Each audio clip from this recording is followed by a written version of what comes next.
Thank you once again for joining us today at Eastern News 24. I see the bike and Kone Chili. Yes, all right, today we are bringing to you the latest update of what is happening on the Eastern region, Biafra land. If today happens to be your first time you have come across our video, don't forget to hit that subscription button and turn on the notification. All right, this news is according to the Biafran activist, as he quote, breaking news, Biafrans layout, as Biafran daughter, Chimamanda Ngozi, just unveiled her Igbo map and its shocking details that will mind-blowing. Okwuru na international summit. Ngwa gị eziokwu, ọ bụ na ịbụ onye Igbo, this is for ndị Igbo. Biko gee ya bụ ife. Ngozi Amanda, ebe nwanne anyị nwanyị, they make us proud, more and more proud, and Biafra is strongly behind you. All right, Eric, you gave before because they are any fan in Okunibakuko. Over to you. And many of us are proud to say that our children do not speak Igbo. Now, languages are really wonderful. I think the more languages one can speak, the better. I personally would like to learn Hausa. I've always loved the music of the language. But the truth is that children can learn as many languages as we expose them to. But what is happening in Igbo land is not about whether children can learn languages or not. It is the result of the lack of value for what is ours. We do not value what is ours. And this lack of value is also reflected even in the contemporary Igbo practice of giving strange names to our children. Names we like, not because of their beautiful or deep meanings, but because they can be easily shortened to sound Western. Cassie, Zara, Jida. Unana Zaelia Fanenweri Synod.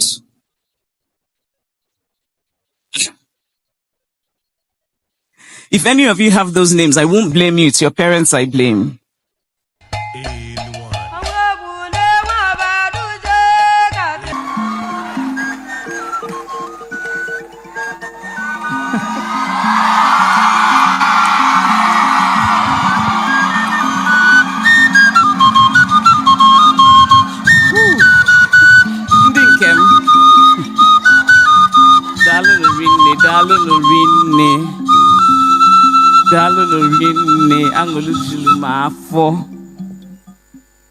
Unu manu unu mulum Igbo mulum jeche ebe niile na-eje ebe niile Igbo mulum.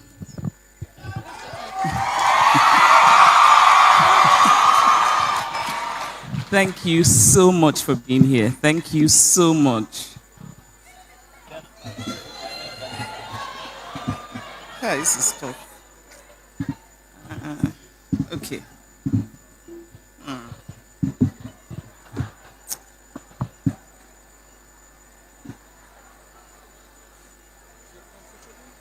Yes, is there a way we can... No? Okay. Okay, that's fine. Okay.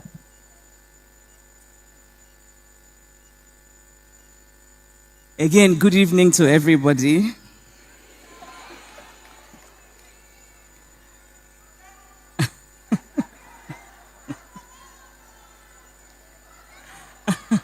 Ndinkem.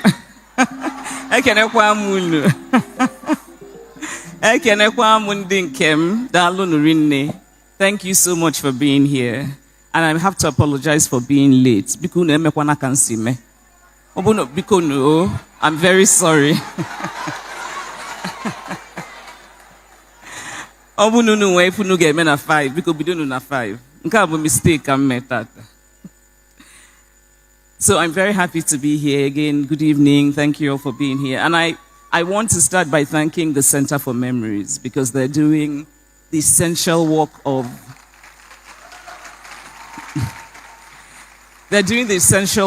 preserving our collective memories. I also want to thank my dear friend James Mbueze. Rebecca James, no? Okay. Get there. Mbueze. I want to thank James for the depth of his love for Igbo land, and I want to thank him for the breadth of his intellect. James actually persuaded me to deliver a lecture today rather than to read from Dream Count. Dream Count was published in March. And for the past few months, I've been traveling on book tour in different parts of the world. And now I am here, back home in Nigeria. And I consider this my homecoming. I was in Lagos a few days ago. I was in Abuja just 2 days ago. And now I am here in Enugu. I'm here in this beautiful city on the hill. I am here in the city of my birth. I drew my first breath about 2 kilometers away from where we are today at the University of Nigeria Teaching Hospital on September 15, 1977. So although I was born in Enugu, I grew up in Nsukka on the campus of the University of Nigeria. I am from Aba in Njikoka, local government area of Anambra State. My mother is from Umunachi in Dunukofia, local government area of Anambra State. All are my homes. But more importantly, and I think more significantly, I consider all of Igbo land to be my home. From Enugu to Anambra, Imo, Abia, Ebonyi, and the Igbo-speaking communities in Rivers, in Kogi, in Benue, in Delta. All of them are home because all of them are Igbo land. Igbo bu Igbo. Whenever I land at an airport, whether in Asaba or in Enugu or in Owerri or the wonderfully named Chino Achebe International Airport in Umueri, the overwhelming feeling for me is one of wholeness, an internal calm, an instinctive ancestral peace. Or so it was for many years, until recently. I am not the only Igbo person who no longer feels this instinctive wholeness, this peace. I am not the only one who reads stories from Igbo land and turns away in horror, who sees what is happening in Igbo land today and is consumed by shock, disillusionment, and a feeling dangerously close to despair. In Igbo culture, nothing is more sacred than life. In Igbo culture, a sibling must never take the life of another sibling. That is what we mean when we call a child Nduka, Ndubisi, Ndude. The preservation of life is sacrosanct. Things Fall Apart demonstrates this central Igbo belief in the sacredness of life. Okonkwo accidentally murders a member of his community. It is truly an accident. His gun goes off during a feast, and yet his community punishes him severely. His home is destroyed and burnt, and he's banished for years. And this was an accident. Now imagine the severity of the punishment for murder in Igbo culture. Igbo culture abhors the taking of innocent life. And yet, today, we hear grotesquely inhumane stories of people murdered in ritual practices for money. And it is important to note that the victims of this recent upsurge of barbarism are mostly women. It is not just infuriating, but it is mentally disorienting to even contemplate that in 21st century Igbo land, women are considered expendable ingredients in the blighted act of evil rituals. Igbo women who historically have been strong, have been valued. Igbo women like the Omu, whose boats led expeditions in pre-colonial times. Igbo women like the female king in Enugu Ezike. Igbo women who participated in the Aba Women's Riot in 1920, Women's Rebellion in 1929. Igbo women who through centuries have traded and shown initiative, and now we are reducing women to victims of money rituals. Ndi Igbo, what is happening to us? When did this particular reign begin to beat us?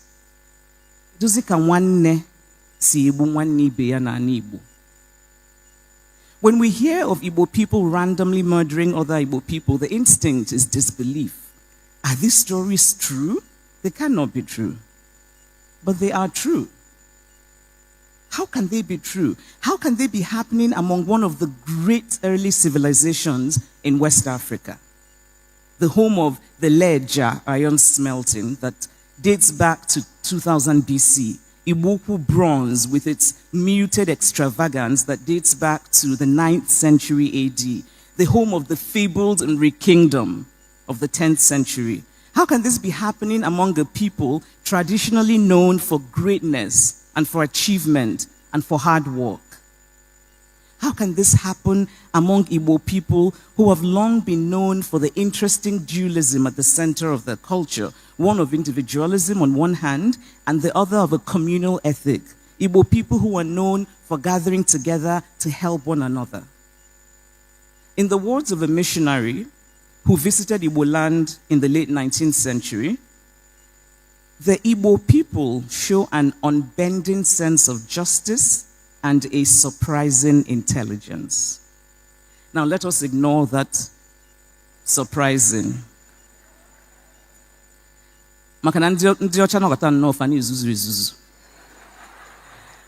But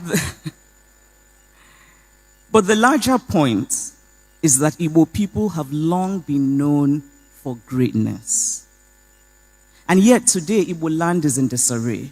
Today, we are overseeing our own decline.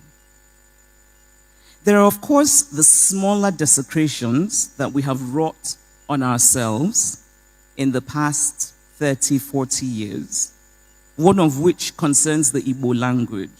We do not have a thriving Igbo literature. We cannot seem to reach a consensus on a classical form of written Igbo. And many of us are proud to say that our children do not speak Igbo. Now, languages are really wonderful. I think the more languages one can speak, the better. I personally would like to learn Hausa. I've always loved the music of the language. But the truth is that children can learn as many languages as we expose them to. But what is happening in Igbo land is not about whether children can learn languages or not. It is the result of the lack of value for what is ours. We do not value what is ours. And this lack of value is also reflected even in the contemporary Igbo practice of giving strange names to our children. Names we like, not because of their beautiful or deep meanings, but because they can be easily shortened to sound Western. Kasi, Zara, Jida. Unana Zaya Fani Nweri Synod.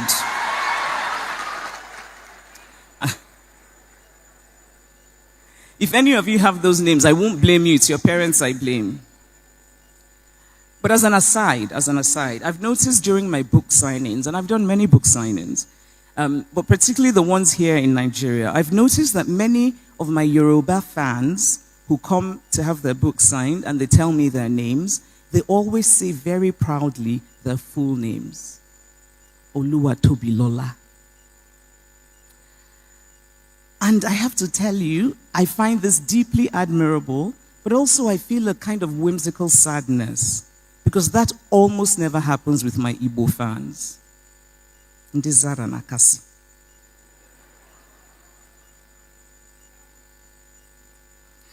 Somebody once said to me when I was talking about how important it was for us to conserve our language,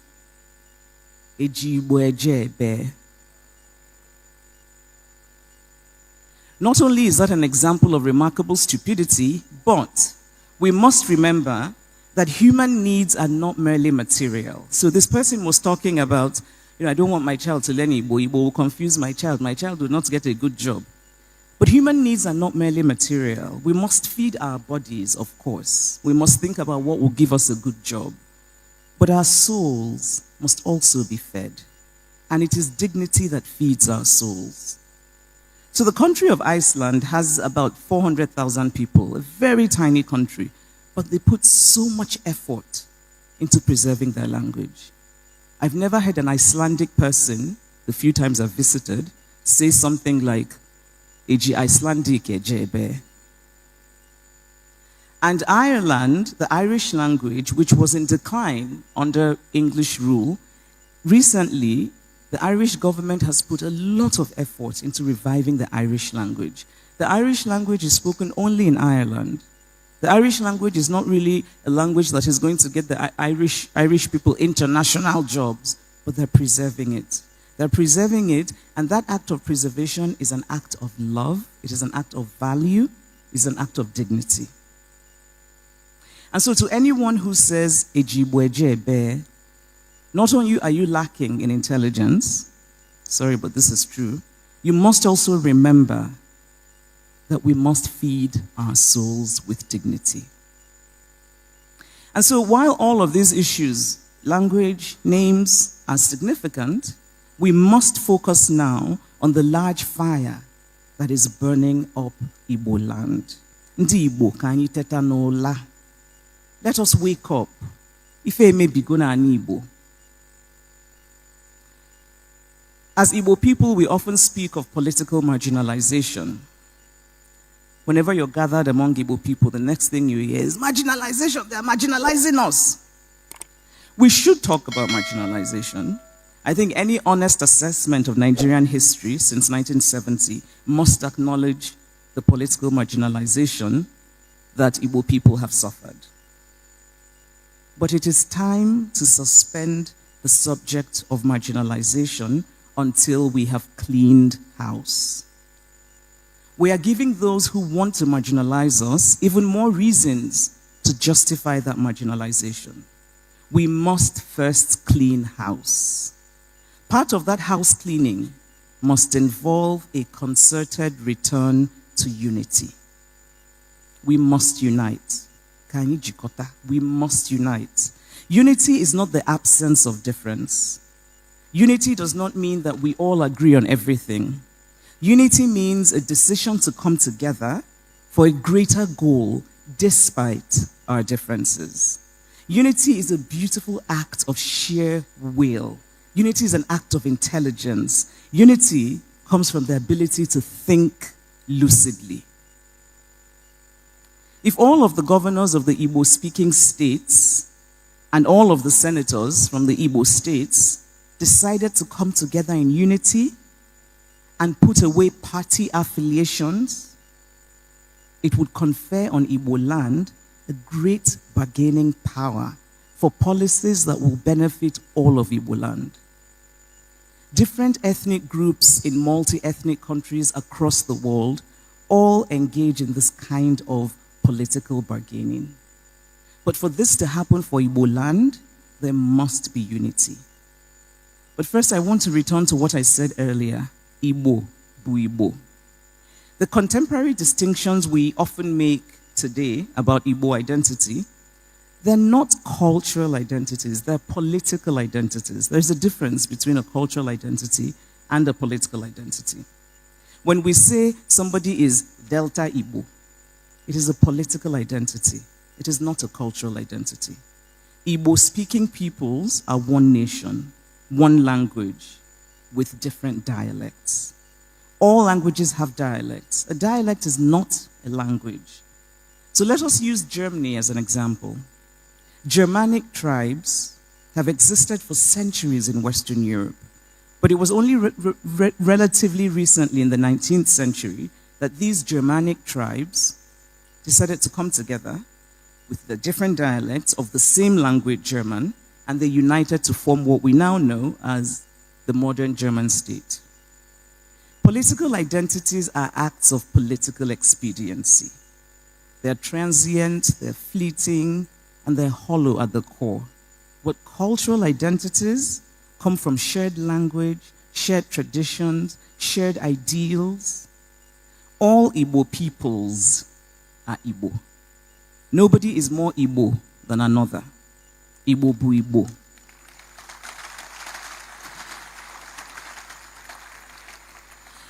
And so, on the basis of these shared cultural values, Ndi Igbo must unite and strive to become a beacon for Nigeria and indeed for Africa. It is not too late. It is dire, but it is not too late. Let us stop making excuses for ourselves.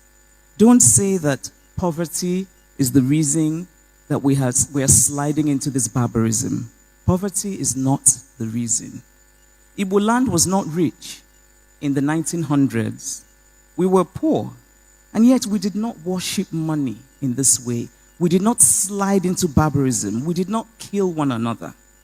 We believed in basic things, in telling the truth, in standing for moral ideas, in not stealing, in earning your money in a way that is transparent.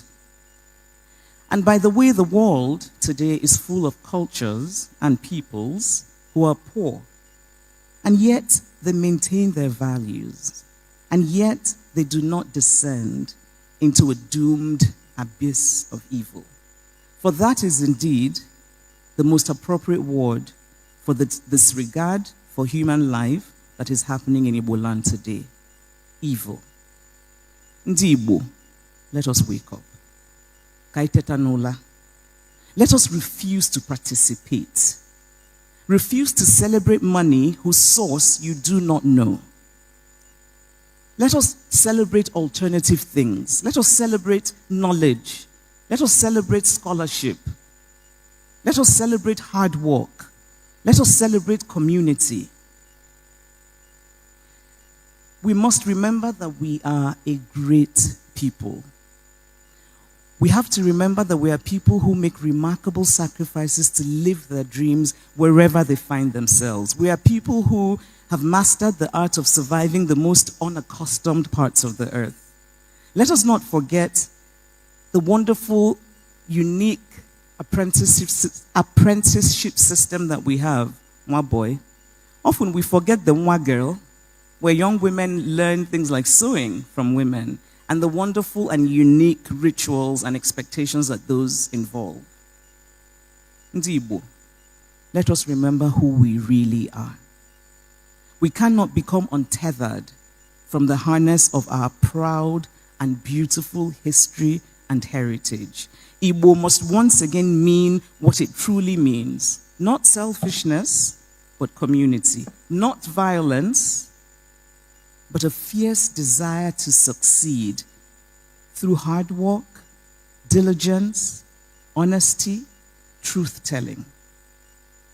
The very essence of our existence as a people is being eroded, and it is an aggressive, ugly erosion. We are overseeing our own decline. We are we are participating in our own destruction. How can this be? We must reclaim our heritage. Like Umuofia, before the coming of the missionaries, we must insist on the basic threshold of decency. Do we as a people endorse these practices? Do we accept egombute as a legitimate route to success? Where is the gatekeeping role of the community over every member? Something that has been central in Igbo culture for centuries. Every success needs validation from the cultural milieu that birthed it. We hear success stories, but in most cases we see only the success but not the story. What is the story behind the successes that we celebrate today? Okonkwo's greatness in Umuofia was not possible without Umuofia's collective say-so. If Igbo people had collectively risen in unison to condemn this resident evil when it first began, it would have served as a moral rebuke against the ongoing slide into barbarism. But we did not do that. It is not too late. It is dire, but it is not too late. And it is important to say that the two dominant religions that we have in this region are heavily implicated in this rot. Both the traditional religion and Christianity have a hand in our collapsing values. We have as many cutthroat ndidibia as we have ndipastor, who orchestrate the steady slide into this abyss.